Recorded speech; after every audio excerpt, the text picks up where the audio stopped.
This program is brought to you by Reynolds Philippine Corporation.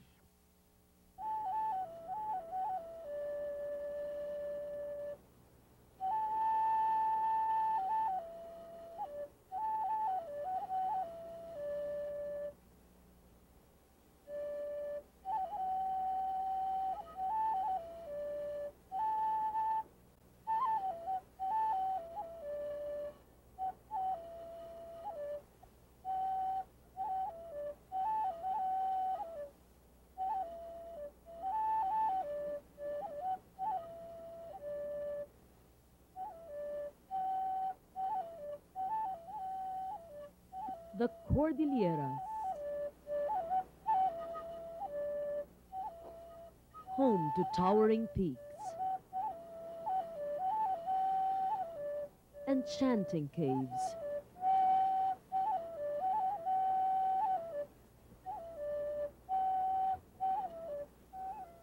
lush vegetation, and magnificent rice terraces that have seen the birth of the millennium.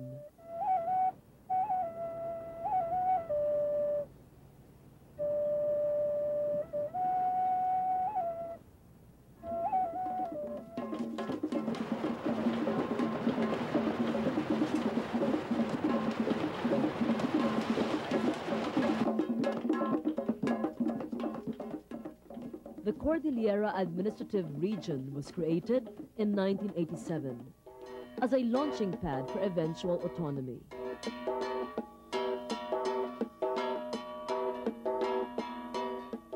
Its 5 provinces and chartered city are also home to over 700,000 indigenous people, who are collectively known as the Igorot. But with each tribe taking pride in a colorful heritage distinctly its own.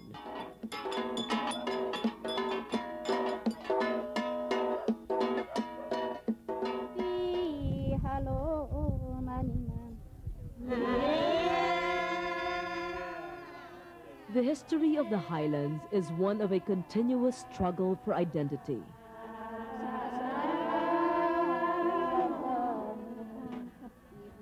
For recognition of ancestral rights, for preserving the spiritual bond between man and nature. Because among the people of the Cordillera, the world around them is one big temple, where everything they behold is sacred.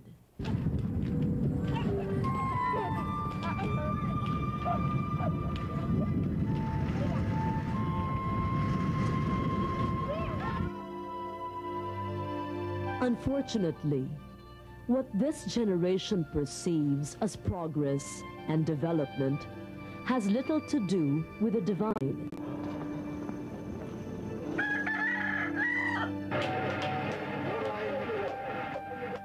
Today, nature is seen not as a spiritual entity, but as a material good to be owned, exchanged, and exploited.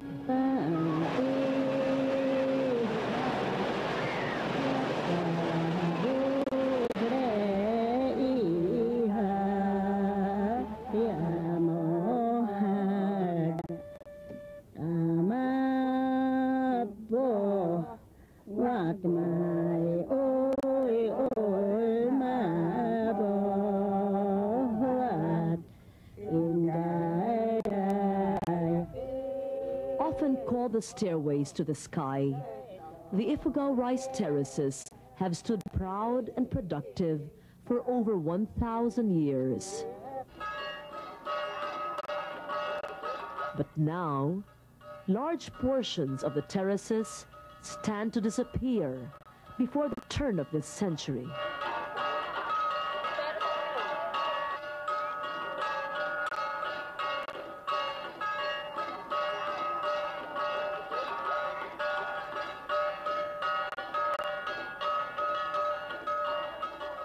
This and other issues of culture nature and survival in the Cordilleras, tonight on Earthlink.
Gateway to the highland provinces of the Cordillera region.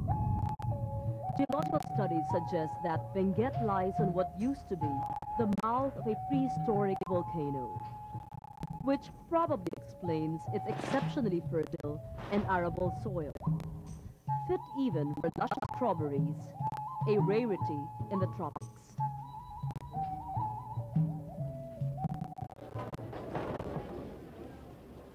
Benguet is often called the salad bowl of the Philippines because of the fresh, crisp, and delectable vegetables that are harvested from its green valleys.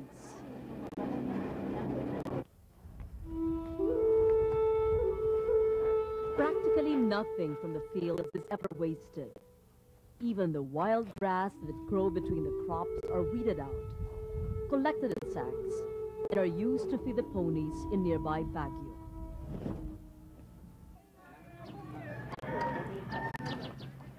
Pony riding is a popular weekend treat at the Wright Park in Baguio City.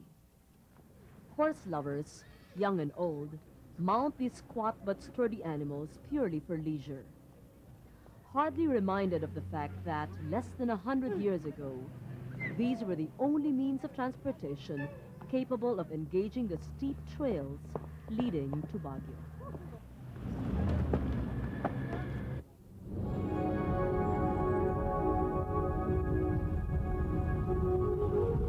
Geographically within the province of Benguet, Baguio became a chartered city in 1909. Much of the city was planned and constructed by the Americans, who were lured by Baguio's cool and temperate climate, which visitors continue to enjoy in the summer capital of the Philippines.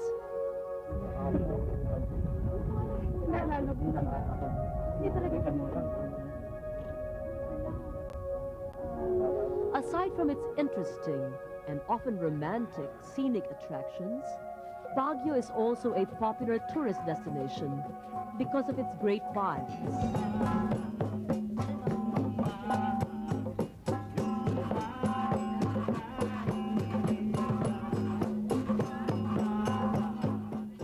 Baguio is also a haven for young artists who are inspired by the rich color and texture of Baguio's cultural landscape, an intriguing melting pot of the old and new, merged in the art and music of creative minds like that of Shant Verdun.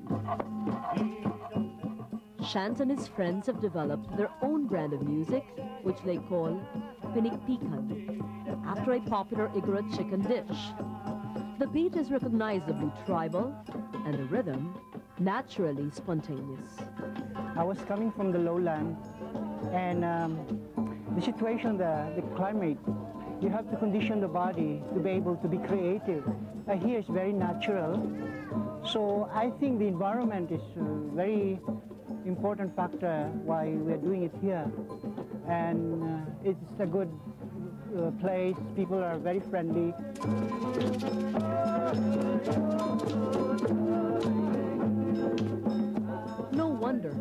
everybody wants to come to Baguio. To live, do business, study, or just have a good time. While this might be great for trade and tourism, it is not altogether a good thing. This is not the face of the Baguio we know.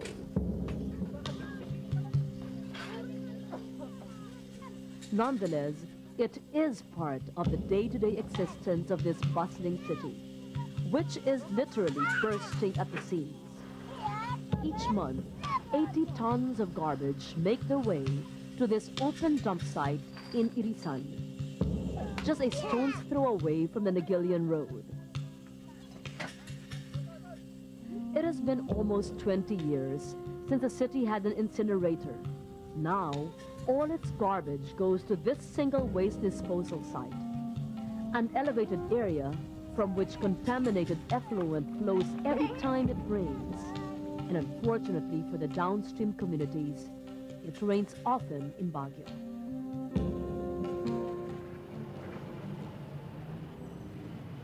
To be fair, Baguio had been adjudged the cleanest and greenest, highly urbanized city in the country over the last 2 years. These yellow dump trucks are a common sight, ridding the streets of unsightly mounds of trash and refuse. Unlike in Manila, garbage collection is not a problem here. But like anywhere else in the Philippines, the dilemma is where to put it. And not only that, but where to put them.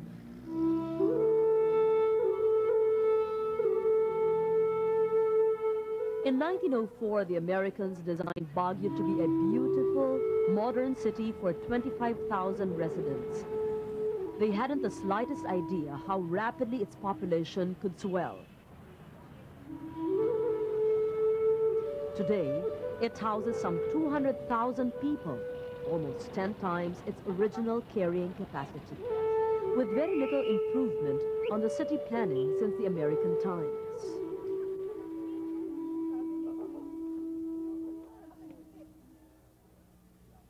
Time was when tourists came to Mines View Park to do just that. Take a view of the mines.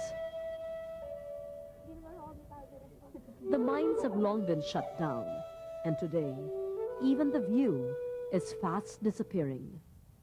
Because where pine trees and rock formations used to be, houses have sprouted overnight.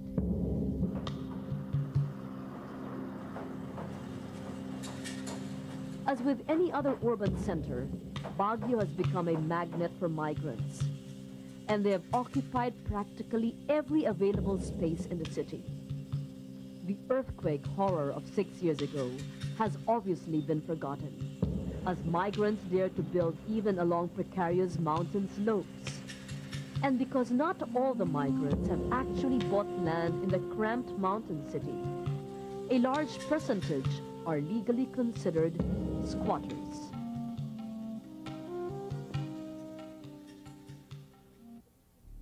Aside from bringing about congestion and more solid waste, squatting aggravates a more alarming issue: the loss of Baguio's watersheds. Buyog is a watershed overlooking the whole of Baguio City. 17 times, these squatter dwellings have been demolished. 17 times, they have obstinately returned. Because of the squatter problem, Buyog watershed can only provide less than 5% of the city's water needs. And even that is contaminated. Ironically, water is hard to come by in Buyog, where residents have to pay for potable water and collect rainwater in drums for washing.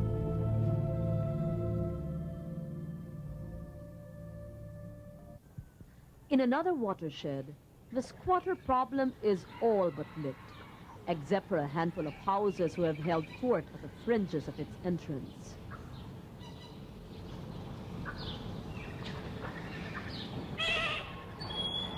Baguio gets 40% of its water supply from Busol.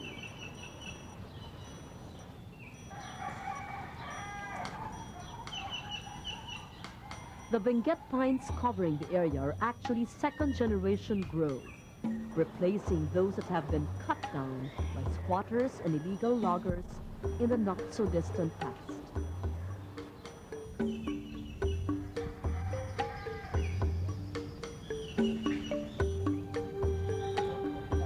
The pine trees covering the 450-hectare area are coated with numbers as part of a multi-sectoral effort to protect and preserve this precious watershed.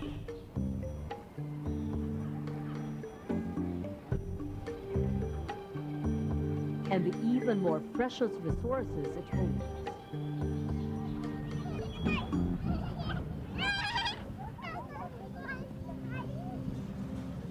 While Baguio's rapid urbanization had drawn flocks of lowlanders into its folds, the indigenous people of the mountains have been increasingly marginalized.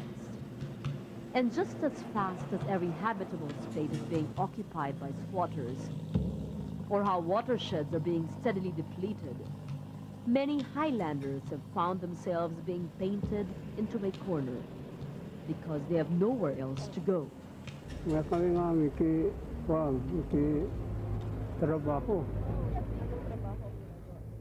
Apo Lawilaw is a native Bontoc from the mountain province. He moved to Baguio years ago as a stone mason, but younger men from the lowlands have taken their place in construction sites. So he and his companions have taken an alternative profession, that of being professional Igorots. Each day, they don their native costumes and camp by the entrance of the botanical garden and charge tourists for having their pictures taken with them.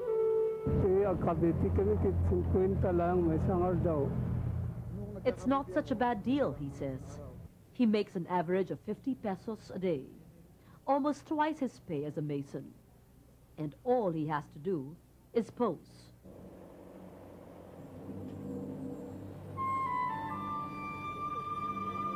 Born into tribes of proud warriors and headhunters, poverty and displacement have driven many like them into mendicancy, or, as in this case, virtually selling their culture in order to survive.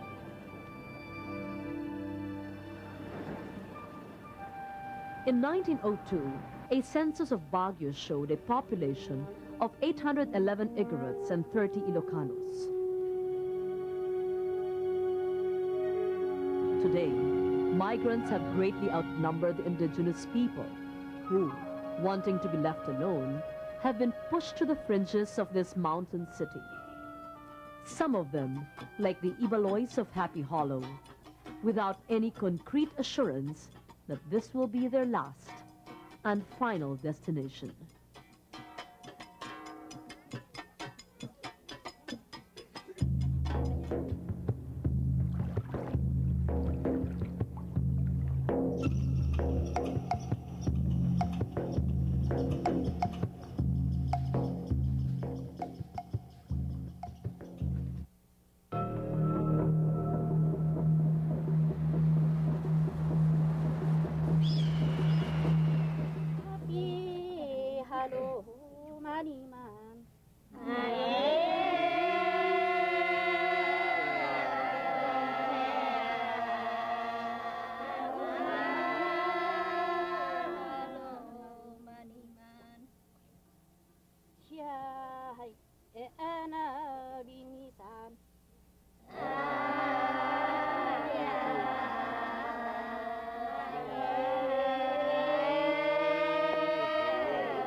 The Ibaloys of Baguio are often described as a shy people.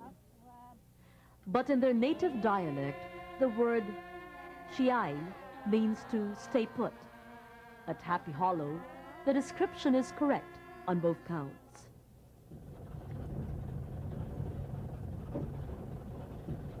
A few minutes bumpy ride over a feeder road from Loacan, Happy Hollow is home to some 1,000 Ibaloys and a handful of Cancanees, whom mega development has pushed to the fringes of the city.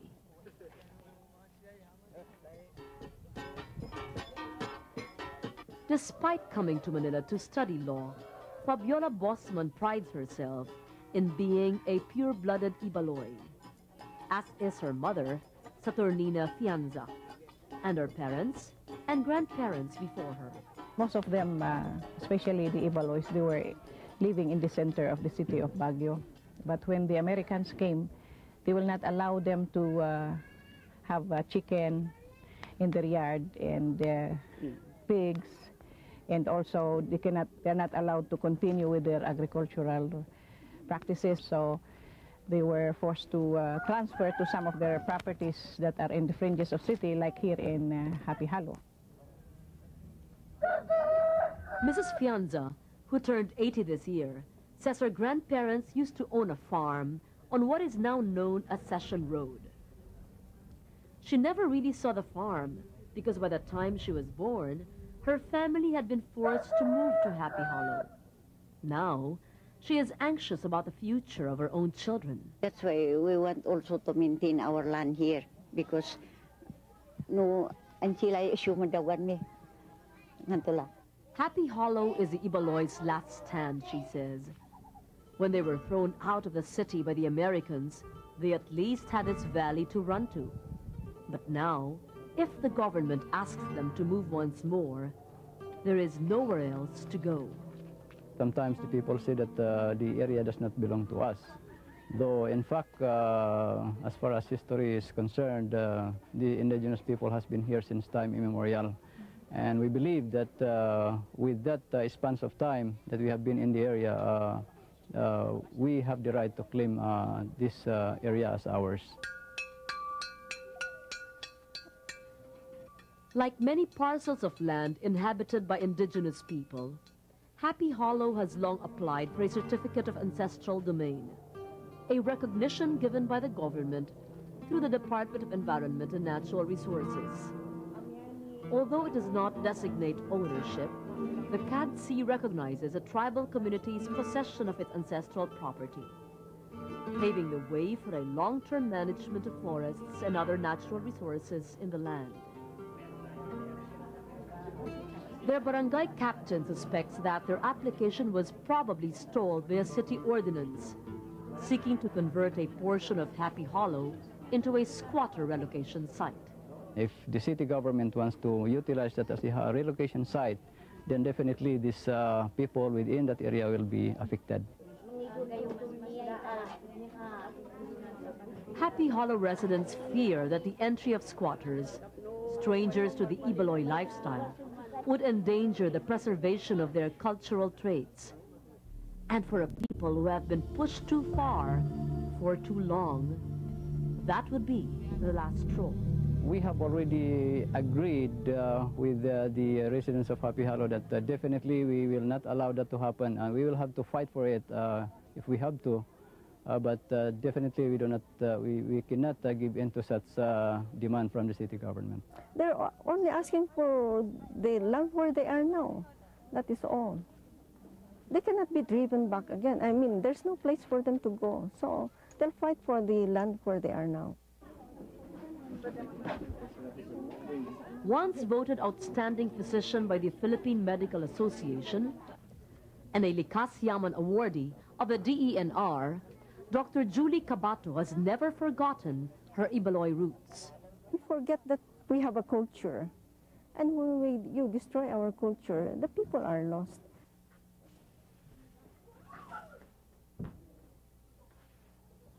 Unlike other Igorot tribes, the Ibaloys never had a penchant for war or headhunting. For generations, they've worked on the land, pounded their own grain, and kept their departed kinsfolk buried near their homes. This peculiar practice makes it all the more difficult to uproot the Ibaloys, because the land where they live is also the resting place of their dead.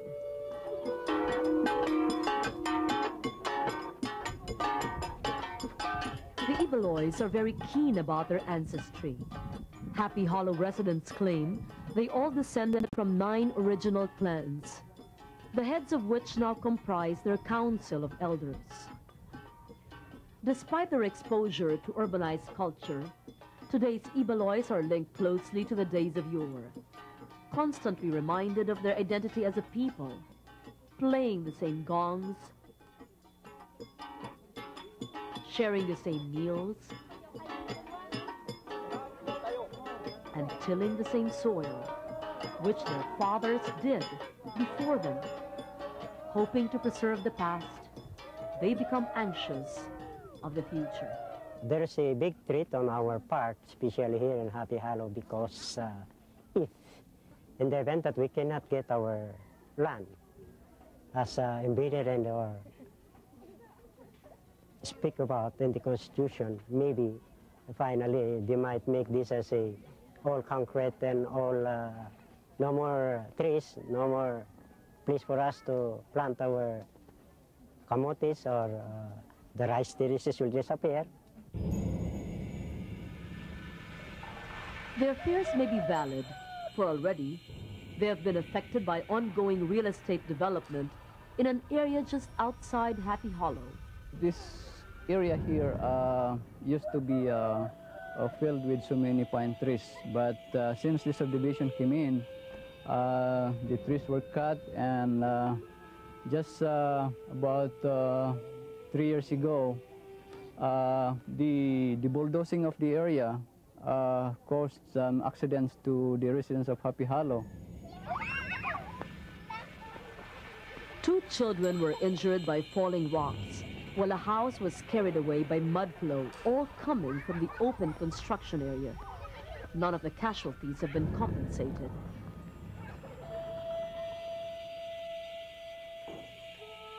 With so much building up and tearing down going on around their little village, the Ibaloys often wonder, when will they be next? Before we could farm anywhere, before when there were less people. Why? Because the environment was intact. So all our watersheds were flowing with water. We didn't have to have pipes. The water was right in front of our houses, because the spring were all there. But when people came, they lived on our watershed, so there's no more water. In fact, that's the problem now of Baguio City. That is precisely we're trying to keep Happy Hollow the way it is. Their forefathers lived and died on the same land without ever having to sign a title of ownership. It didn't mean much then, but it means everything now. Given the circumstances, the nearest thing to owning the land is receiving their certificate of ancestral domain, which would recognize the rights of possession and of survival as a people. For beyond Happy Hollow, there is nowhere else to go. We're not against development, but you have to let the Ibaloys develop at their own pace and with dignity. And if they have to be erased from this world, then they should be erased with dignity also.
Breathtaking Sagada, shrouded in mist, myth, and mystery.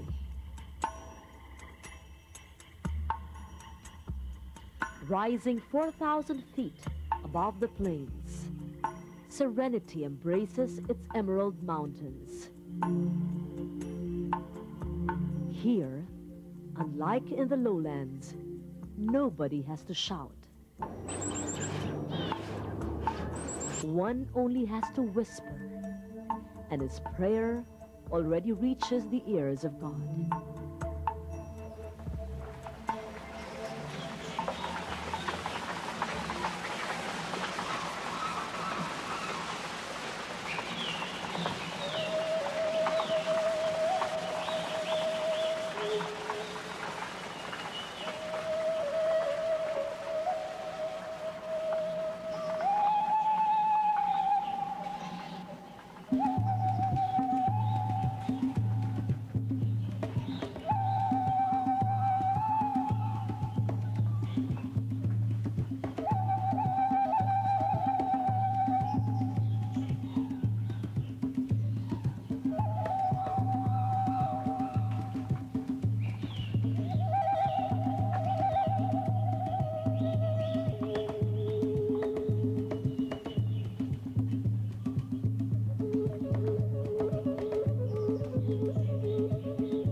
Sagada is also known for its myriad of caves, some of them scenic and ideal for spelunking.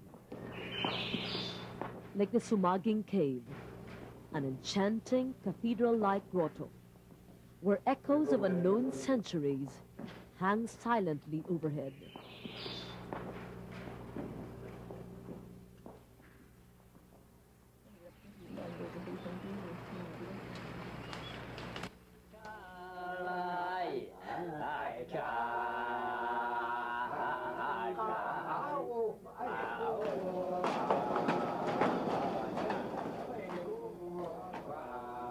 Some caves, however, serve a grimmer, though holier purpose, that of preserving the remains of the dead.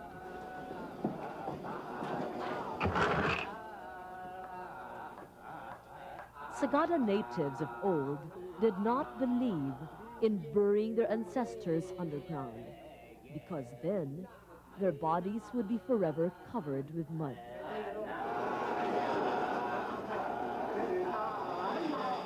Open caskets made of pine wood line the walls of Sagada's burial caves, many of them desecrated by time, the elements, and ill-mannered visitors.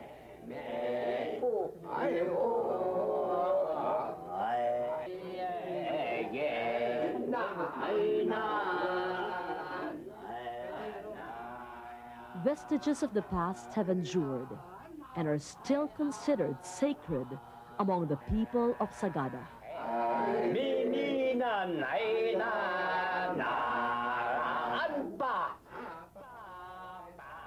This, in spite of the influential presence of the Anglican Episcopalian Church, brought to Sagada by American missionaries at the turn of the century. Today, 90% of Sagada's population is Anglican, with the church turned over to the native clergy in 1961.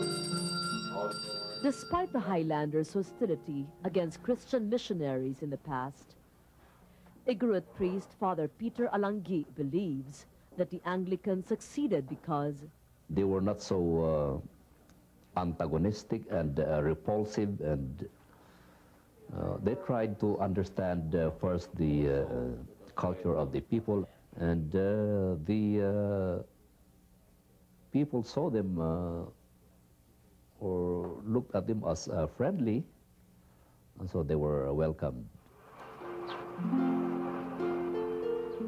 Hospitals were built for the sick, schools for the young, and along with these came the foundations of faith.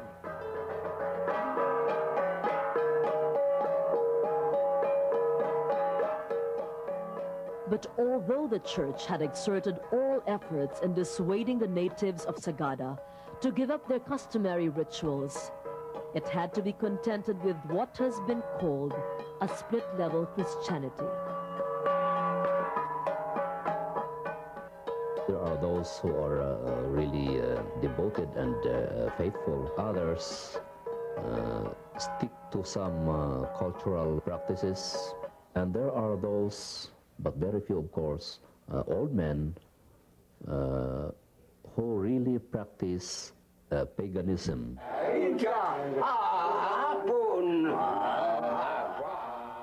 Being a Highlander, Father Alanggi has maintained an open mind about the mentality of his people. I try to distinguish what is of faith and what is of culture. So I make the distinction. I have to discern and try to understand, is this really of faith? Is it of pagan belief? Or is it a socio-cultural practice?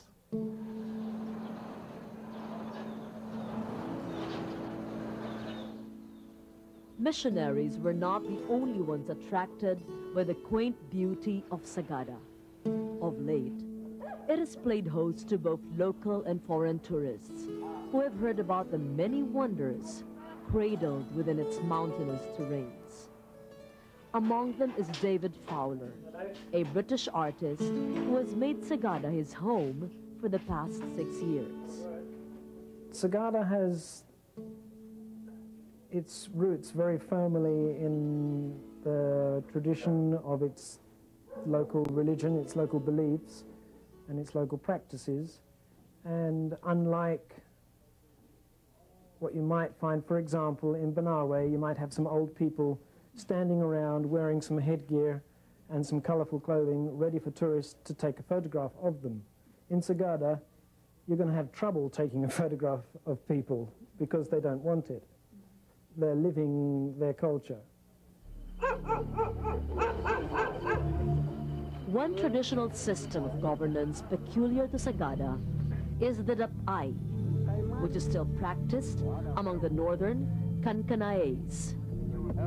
Here in Dumang, the residents call their Dapay Malakanyang because this is where leaders from other villages converge.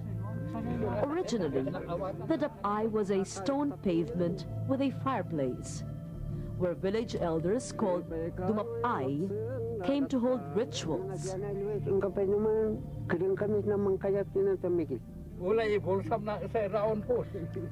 Simply to drink amongst themselves and tell stories to while away the evening. In this gathering, a Dumapay shares a story about a man named Sumangao, who was so poor, his wealthy neighbors never bothered to invite him to drink rice wine with them. Feeling sick at heart, Sumangao went to the other side of town and bought a rice field, which he farmed with the help of crows. After the harvest, Sumangao made his own rice wine and invited the village men to drink with him. Soon, even the rich men of his town came to Sumangao's house to drink, which made him very happy because he was now counted among the wealthy men of the village.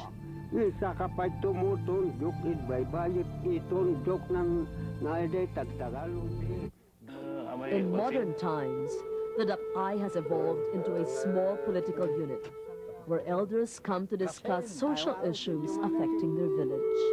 Everybody is concerned, every man is concerned, every man has a voice, and every good man is a leader. Bartolome Dumawas was one of Sagada's first Igorot school teachers. Now pushing 80, he has become one of the most influential elders in his Dapay. Having seen Sagada through 3 generations, Mr. Dumawas is happy about the influx of visitors to Sagada. Before the tourists here, for instance, as I said earlier, we had no market. Practically, we had no place where we could sell our crops. We had to carry them to Bontok. But like in any form of change, the present situation has its downside. In the past, stealing was not was very uncommon.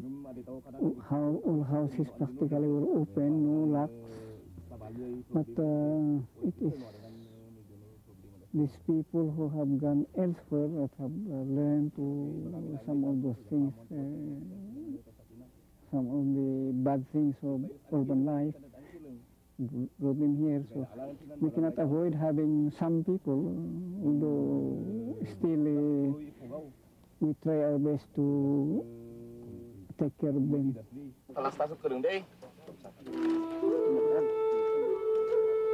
In the Dap'ay, young men are invited to sit with the old, to serve their elders and learn from them.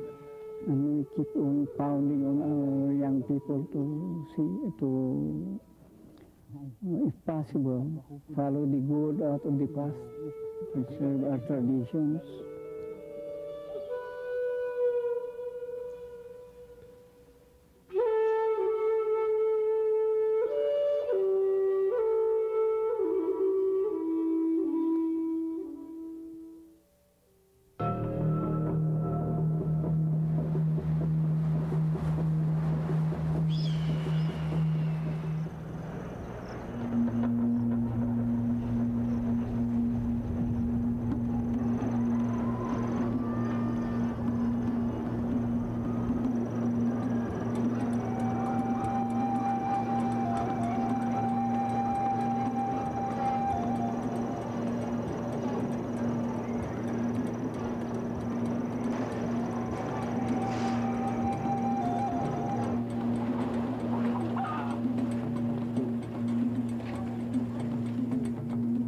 The harvest is almost ripe at Barangay Tetepan in Sagada.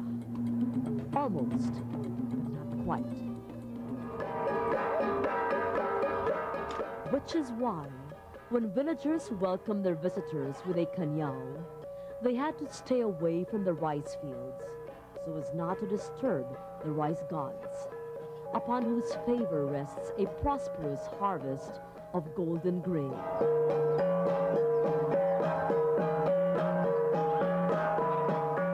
Tetepan is a small farming village where the Kankanae have managed to preserve much of their customary lifestyle. Christopher Solang and his wife Aliban have lived in Tetepan for the past 45 years. Mr. Solang, whose tribal name is Bagsingit, tends to his mother-in-law's rice and vegetable farm, while his wife makes hand-woven fabrics for the family's personal use. Aliban Solang is one of 2 remaining backstrap weavers in their village. The other woman, she says, makes blankets for the dead. To raise the money they need in bringing up 9 children, Mr. Solang went into basket weaving. Sometimes I can make this 7 days. This is a kind of double basket. Some of the basket I can make it 2 days, 1 day. It depends upon the basket I make. Apparently, tourism has done local artisans like Mr. Solang a lot of good. If it become antique, then they can sell it to the tourists, because the tourists cannot get the new ones. They only want the old, this double basket. Now we can sell this 1,000, but before 5 pesos only. Basket weaving has become a community industry in Tetepan. Designs range from simple and traditional patterns to the intricately ornate. The products are usually sold at less than half the price they would normally fetch in Manila or Baguio. But the weavers have no choice. They badly need an alternative source of income because walang makukuhang pera sa farming dahil ang kinuka namin dito kulang pa sa isang taon kung magdidipindar ka lang sa farming.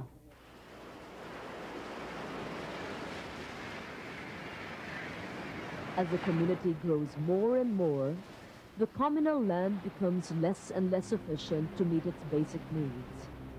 This was not always so. Nagbaluan tay kasin siya nan gardinan ng kamuti mai ay buwaro pigi kanan tako buwaro wala tong fishing kidis yanan nakanabalunan dagas na minulmulmulaan ng ininaad kasi ni amama. Lakay Tambol is a head dumapay in Barangay Tetepan. Revered by all his constituents as a holy man, Lakay Tambol is sought by the younger dumapays for his wisdom and for performing sacred rituals. Para nalayasan, ari na papat kundi. He observes that the young Kankanaes, who have never been to the city, still honor the rituals of their old men. Sadly, those who have gone to the lowlands tend to question these practices, perhaps as the result of higher education or by mingling with the modern world. Elders like himself could only adjust to the situation and accept these changes as inevitable. But with eyes that have seen 9 decades of this century, Lakay Tambol looks to the future with optimism. There are things which he believes will never change, like the sacred ties between nature and the Kankanae.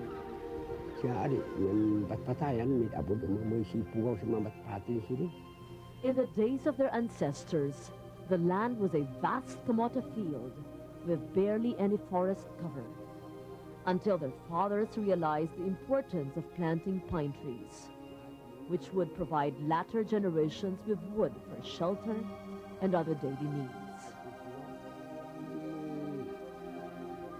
These tree-covered areas have been kept sacred to this day. And on these sacred grounds called Patpatayan, no one is allowed to cut down trees or even break their branches without the necessary rituals. Otherwise, bad luck would surely befall the offender. These same trees are now the objects of conflict between the present generation of Kankanaes and the government, in a classic case of customary laws clashing with national policies. Our territorial domain, meaning our lands, were without trees about 50 years ago.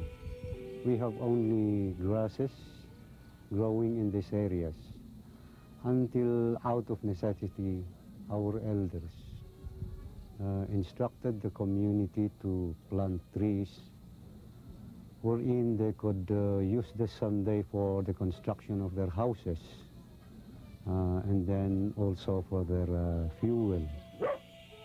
Everything went well because at the time, most of the huts were small and made of kogan. It was only much later, when the pine trees have become mature enough for harvest, that changes in their dwellings were made.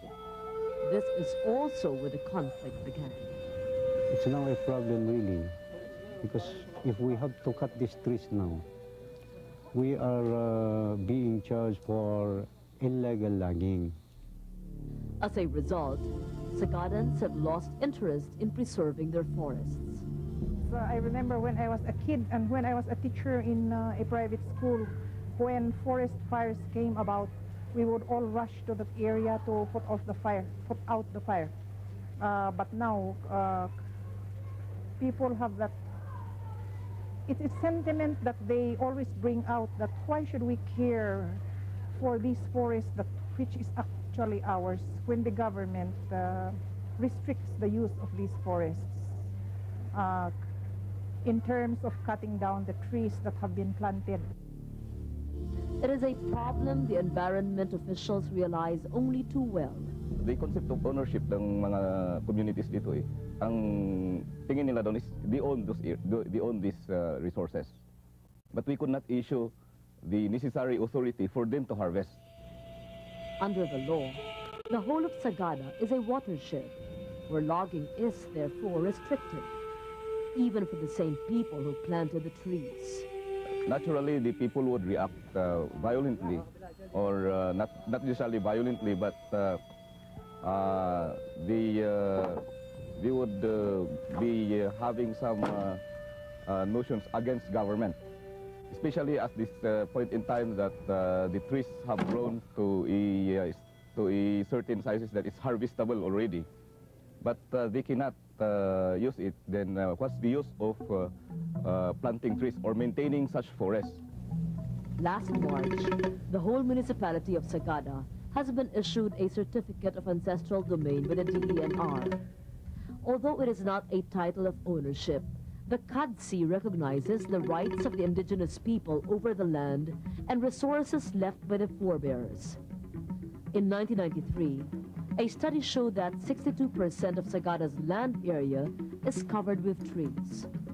But with the people's growing dismay over harvesting trees for their personal use, there's the possibility that these trees would later on be cut by them and change into, there's a change of land use, wherein they'd rather change this into agricultural crops.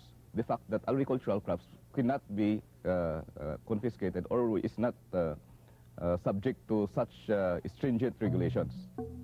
Despite the existing policies on logging, residents of nearby forest areas continue to harvest trees, a few pieces at a time, to meet their domestic needs.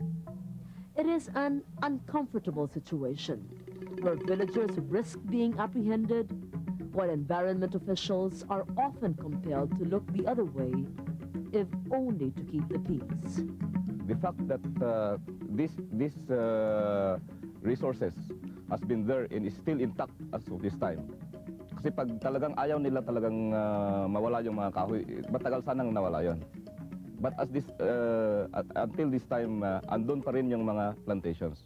But the problem now is in the future.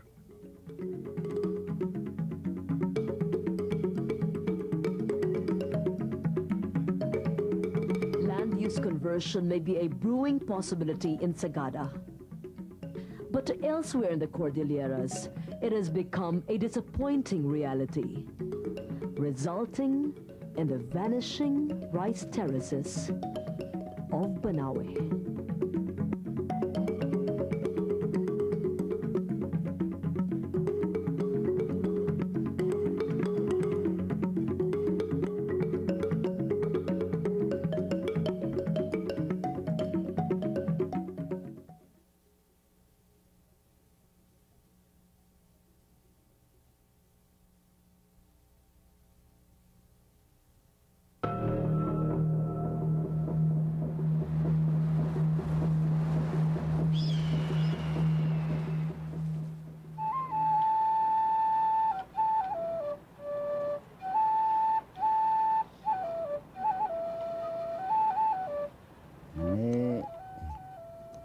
Sanga uhi istorya unsin lalakay sinat ne an sewikan alu ifukan. A long, long time ago, a great deluge swept the world, and only two people survived, Bugan and Wigan, the first Ifugaos. As the flood water went down, the land became dry but barren. So Wigan had to hunt game animals for food. When Bugan gave birth to their first child, her breasts became filled with water, so full she had to sprinkle the fluid over the barren fields. And behold, The land bore fruit, slender, green stalks with heads of golden grain. The grain became their food, and this is what we now call rice. Often called the eighth wonder of the world, the Banawe rice terraces date back to almost 2,000 years ago, covering an area of over 20,000 kilometers. The terraces would reach halfway around the world if stretched from end to end.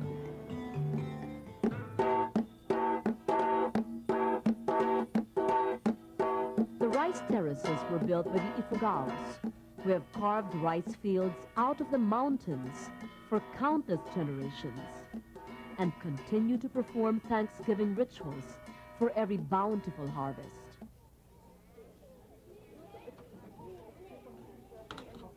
Barangay Viewpoint boasts of the most spectacular view of the rice terraces. Each morning, a group of Ifugao elders wait at the view deck in their native garb, waiting to pose for tourists for a fee. Most of the villagers, however, make their living out of wood carving, another skill the Ifugaos are famous for.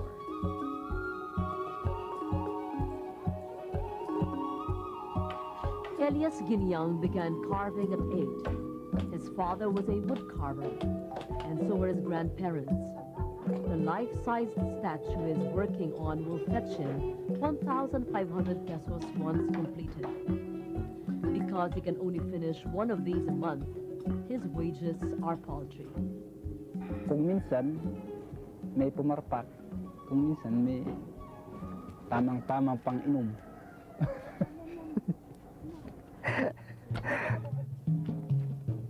Aside from the labor, he also has to find his own wood.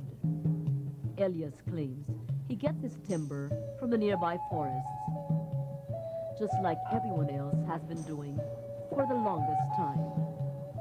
Mula ilang taon pa na ito ang tinatrabaho namin, hindi na uubos ang kahoy. Or so he thinks. Recently, the DNR Community Resources Officer deferred the issuance of permits to transport wood carvings from Ifugao. This was after receiving reports that 2,500 cubic meters worth of wood products were currently in stock among wood carvers in the province. The volume alarmed him because parang bundok na, it's not only hectares eh. Kung isipin mo talaga yan, parang ilang bundok na ang naputol yan. this has caused an uproar among wood carvers, some of them branding the move as anti-people. Because it is not every Banawian people has a rice field. Most of us has none. So how can we go and work? You do not just go and work with the field of the others, because that is their own. So at least now there is the wood carving that they can carve and then let the children go to school because they have already money for their tuition. And then they can carve and sell it, and then they have rice to eat. Mrs. Nagnot is one of the biggest suppliers of wood carvings in Banawe. She says there is no reason to worry about deforestation because the village carvers get most of their wood from their own muyong. Here in Ifugao, we have our own muyong. That is inheritance in our parents. That they make, because that is their livelihood. They have their own muyong, and they do not just cut because they maintain. They cut, but not all the wood, but they also plant. The muyong is the Ifugao's unique way of preserving their own private forest, wherein each family maintains a watershed for the rice fields downstream, and where pine trees are planted for their timber needs, including that of wood carving. But unlike in the days of their fathers, when villagers carved wooden implements only for their personal needs, The last 30 years have seen a growing foreign market for these wooden wares, which prompted village carvers to increase production tenfold. While the DNR recognizes the people's ancestral rights over their muyong, it had to issue precautionary measures to guard against overcutting. We will conduct inventories of trees growing within muyong.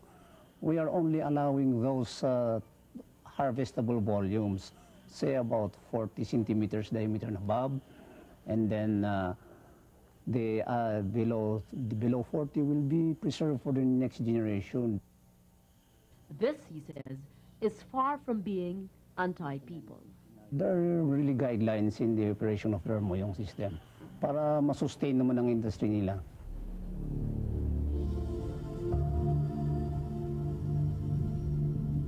But more than just the loss of forest cover, Banawe is faced with an even greater threat: the loss of its rice terraces. The picturesque beauty of the rice terraces is now being defaced by clutches of box-like dwellings that have mushroomed over paddies where stalks of rice used to grow. Ownership of the land is a gray area. The people consider it theirs because their ancestors handed it down to them. But they have no titles because officially the land belongs to the state, and the state has reason to worry. There's a possibility maybe 20 or 30 to 50 years from now, when people will already find no space to construct their own house, then there's a possibility that these rice fields will be made into residential areas. Prevention, they say, is worth a pound of cure. But at this point, there is nothing the local government can do to prevent this frightening scenario.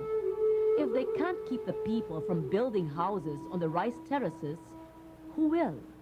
It should be the national government that should make a concrete policy or a law that will prohibit our natives here from our place to stop constructing their house in scenic rice fields, so that in that case our rice terraces will be preserved, and the beauty and the grandeur of it will remain for tourists to come and view.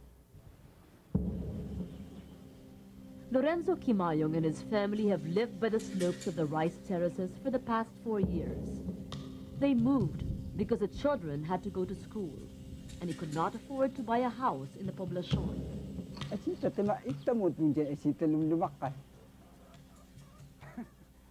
Lorenzo claims he is not worried about the possible degradation of the rice terraces. After all, he says, he is already old and would probably be dead when the time comes. Nevertheless, he has kept a small portion of the land for farming and makes brass pendants to augment his income.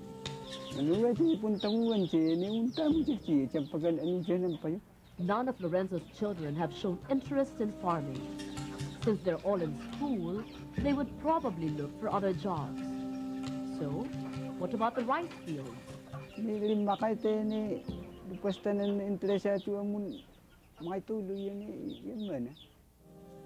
will all depend on his children. If they want to plow it, it's theirs. If not, then the land would be abandoned.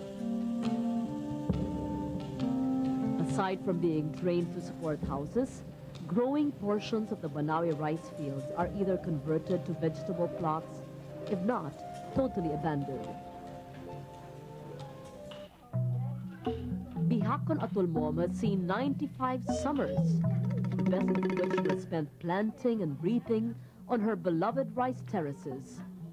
Now, she is too old to work the fields. When she was young, there were hardly any houses.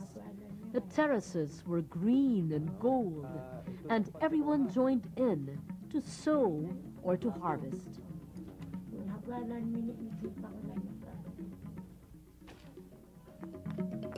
She cannot understand why the village youth would rather sit all day than work in the fields. At her age, she still has to finish 3 blankets a month, at less than 200 pesos each, to support her grandchildren, even as her eyes begin to fail.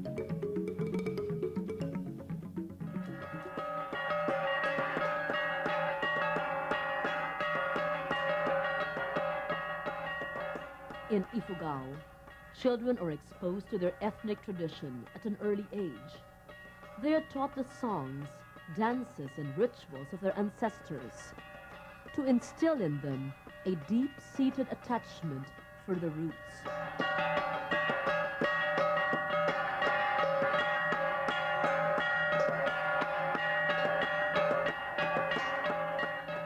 Yung mga parents ko tunay na talagang taga-Banawi. Hanggang lumaki ako, nakita ko naman yung mga important ng yung kahulugan ng rice terraces sa kanila, dahil kahit lang kakaunti yung rice terraces nila nung ininherit nila sa kanilang mga ninuno, mga parents, talagang sinasaka nila. But no matter how much they would want to preserve their heritage, many young Ifugaos are now faced with the realities of a changing world. Noon na bata pa ako, may interest ako na sumasama sa kanila na nagsasaka. Pero nang nag-aral na ako and then I was engaged with wood carving, parang diverted na yung yung attention ko dahil pag nasaksaka ka, wala ka namang masyadong kinikita,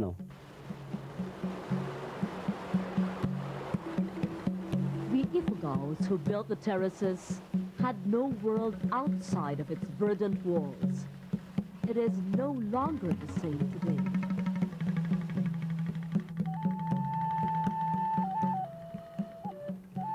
The Banawe rice terraces have withstood almost 2,000 years of war, drought, and pestilence.